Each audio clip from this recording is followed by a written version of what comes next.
Hi guys, this is a video in reaction to Rick Beato's video on tinnitus. I developed tinnitus many years ago. It got quite bad and then it got really bad. And when it got really bad, I stopped playing music for quite a while because I literally could not listen to sounds.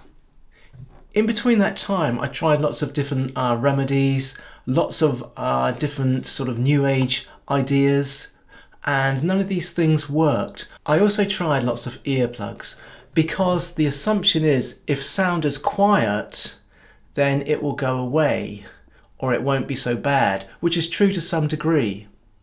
But of course, the problem with tinnitus, and probably what's not really understood, is that it's not just the volume, it's the frequencies.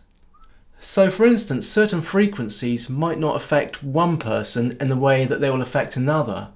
The abuse of these frequencies and the way that your brain processes these sounds and creates your reaction to them will then determine whether they're going to hurt your ears or they will start ringing.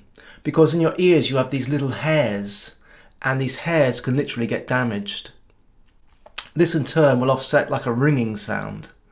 And for instance, you'll be lying in bed at night like this, and then all of a sudden this deep, horrible sound is in your ear and it won't go away. It can drive people literally insane.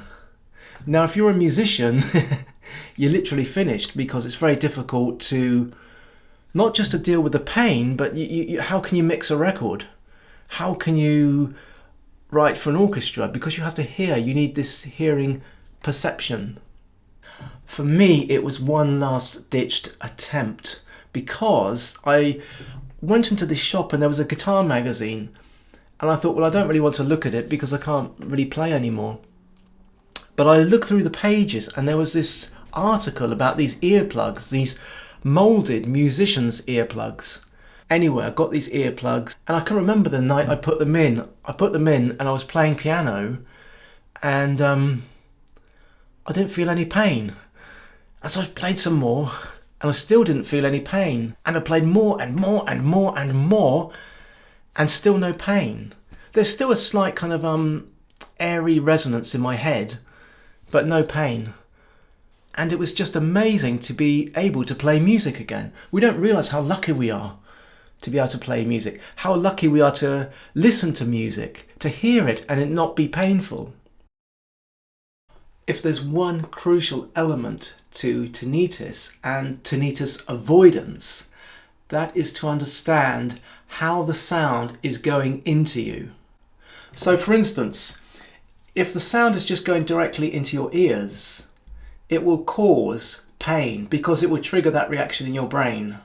So in my case, the sound, if it's coming this way, I sort of move slightly, or this way slightly, or this way, or this way, or something, because my brain will be telling me subconsciously through experience of many years of this to get the sound to come around, underneath, or over the top, not boom, straight through. Because if you have tinnitus, it's like needles going into your ears if it's going directly into your ears, especially with something like headphones, or when Rick says he's at a concert and he has to leave halfway through. You're going to have to leave halfway through because these electronic frequencies will just literally bombard your ears. It's chaos going on. And your vision is so focused on what you're looking at that you're not paying attention to what you're hearing. And it will be extremely painful. So one of the things you need to understand if you have tinnitus, you need to know the sounds that affect you. So for instance, you might be mixing a record, let's say, and you can mix it fine and there's no tinnitus. But you might suddenly find one part or one instrument that sets the tinnitus off. Let's say it's a cowbell on a drum. So you're mixing the record and it sounds fine, and then suddenly beep, it comes in. So you could say, well, okay, let's mix the rest of this record and bring that cowbell in at the end because that affects my hearing.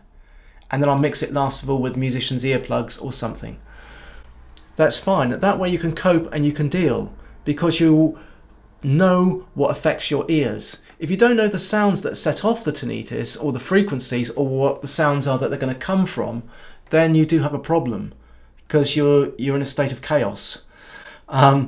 So for me, I know the sounds that set my tinnitus off, and I know if I'm in an environment where those sounds might occur, both consciously and subconsciously, to not let them interfere with my hearing. So if I hear a bad sound, I like just move slightly or something like that, and the sound will pass over or pass around or pass under or something, not through, because if it's through, it's just painful.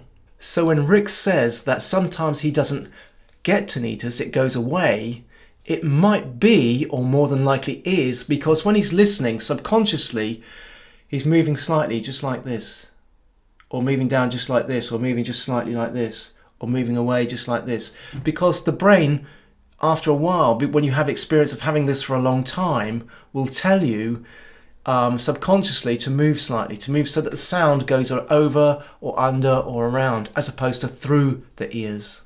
This is extremely difficult to explain, and I'm sure on video this sounds utterly ludicrous. I accept that, but I'm speaking from experience, and I'm speaking from wanting to play music and wanting a peaceful life.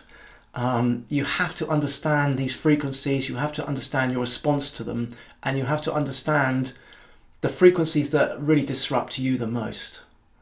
Anyway, if this video is of any use to you, then please smash the subscribe button, smash the like button, click the notification button, write a comment in the comment section, and hopefully I'll see you all in the next video. And thank you for watching.